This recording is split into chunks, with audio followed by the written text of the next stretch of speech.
something you don't like, just stop me, you know. You're born into a polo family.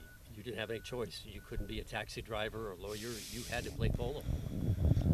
Yeah, I mean, in one way, yes, but the other way, I mean, nobody, not even my father or my mother, uh, make me do this. I mean, they always gave me the choice to do whatever I wanted. Of course, my mother wanted me to study and try to finish something, but as soon as I was growing and I was getting into it more and watching games and watching my father, I started uh, liking it myself, and once I started playing, I never stopped, and I knew I was gonna be a polo player. When did you think you were going to be professional? What age? I never, to tell you the truth, I never thought about that. I was always in that moment, enjoying the moment and playing. I remember when I was young and I played young polo with all my friends, and in the weekends, I mean that was great for us, and in that moment I started realizing that I had chances to be a good player. I don't know how good because you never know, Yeah. but I started to put a lot into it. You know, like being in the barns and trying to know about it more and watch polo games and stick and ball and practice and practice and practice uh, but that was when I was, I don't know, 13, 14 years old. Yeah. And I remember at 15 I started traveling already, so I was pretty young.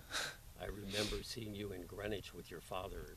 Maybe Mm. you were like 3 feet tall. I don't even know. It's, Like, were you like just having fun as a little kid, but still loving to be around horses? And See, of course, I love it because we were traveling a lot with my father and watching him play and avoiding school.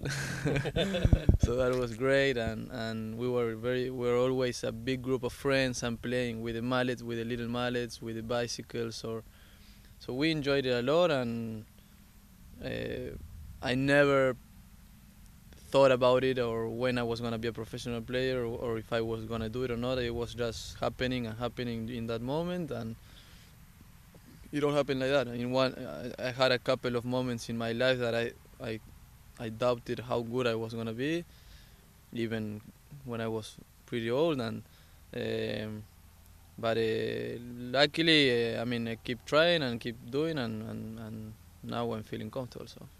how do you deal outside of polo with all this other attention, media attention, Bachelor of the Month, and everybody kind of delving into your personal life? And you know, I saw you on the cover of some magazine or something recently, top 10 bachelors. Didn't Is that see that. you didn't see that?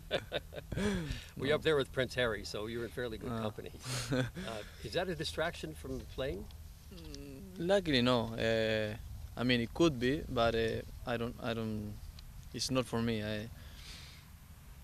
I know it's good if you are there, trying to help your image and trying to help the sport, and whatever I can do to help, I'm gonna try to do it as long as I can.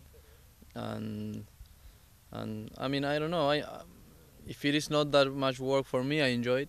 It's not that it's I don't feel pressure about it or anything, and I don't get distracted. I know I'm a polo player, and I will keep on being a polo player. So I know which is my priority. I mean, I will never lose focus on what's important for me and for the game. So and I know that's practicing and being in shape and being focused on whatever you are trying to win. So luckily, I mean, that was probably the way my fathers and my mother built me up. No, like I mean, all of us, all our brothers, that we like to play and we won't lose the focus on that.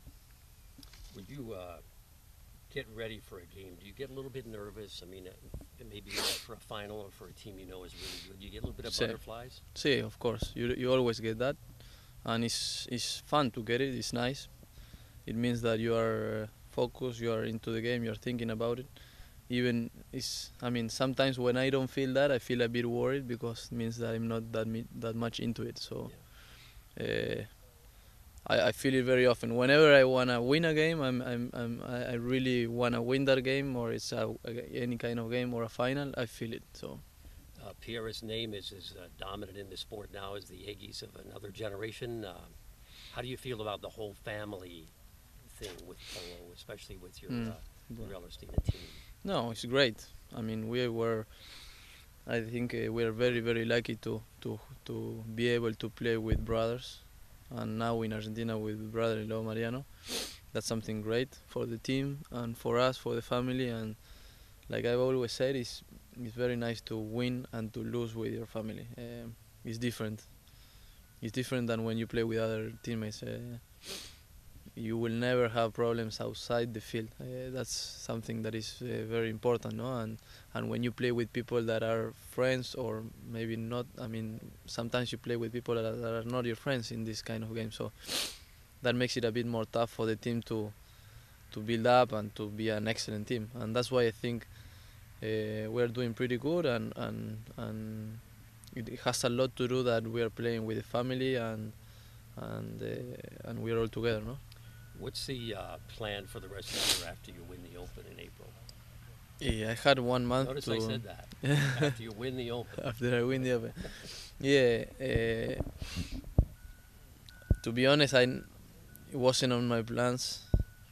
Of course, I knew we had a chance and everything, but I really thought it was gonna be really, really difficult, and it was. But so it was even better to win it like that, you know, because I never thought we were gonna win, and that makes it more special for after that, you know, the next couple of weeks and month. I mean, we celebrate a lot, and we were always together with the family and doing everything and doing, I don't know, going to the farm and having in Christmas, and everything was better than always.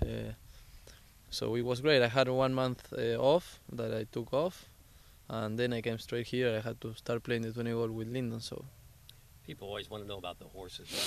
You have a favorite? I mean, I know some are this much better than the others by only minor degrees sometimes. But of all the horses you've played since you got to 10 goals, is there a couple that stand out in your mind? yes, I have mares that have been with me for a couple of years that are very special for my career. That are Easy Go. That is a mare that I bought here to Charlie Armstrong, and I sent it to Argentina, and she's been playing for me since 2005, and she's amazing, and she plays two checkers and always good. Then I have another mare called Mecha that is one of the mares that I bought a couple of years ago, and she's still doing really good and always played two checkers for me. And I have a new mare that I think she's gonna be really really good for. She's been for the last 2 years, and she's gonna be for the next couple of years. That she's called Tarantula. That is very special for me too. Yeah. The local fans here want to know about that paint that you were riding a couple of years ago. Whatever happened to that? She was a little bit old, and she was a bit sound in the front leg, so I decided to take her back to Argentina to breed, because that is a very special color, and we would love to have embryos out of her and get horses with those kind of colors. It would be great. And knowing that she was really good, and to mix it with some good stallions, maybe it's gonna be a good combination. And it was rare to have a paint that had that kind of ability. Really, you don't see that in most paint horses that play. Exactly. That's why I think it's very special, because you don't see it. I mean, it's 1 out of 100, I don't know, or more. So you don't see it, and we were very lucky to have that one. So, and she was very very easy, and she could run. So I think if we mix it with some good stallions, we're gonna have some good ones out of her, and hopefully they're the same colors. Yeah.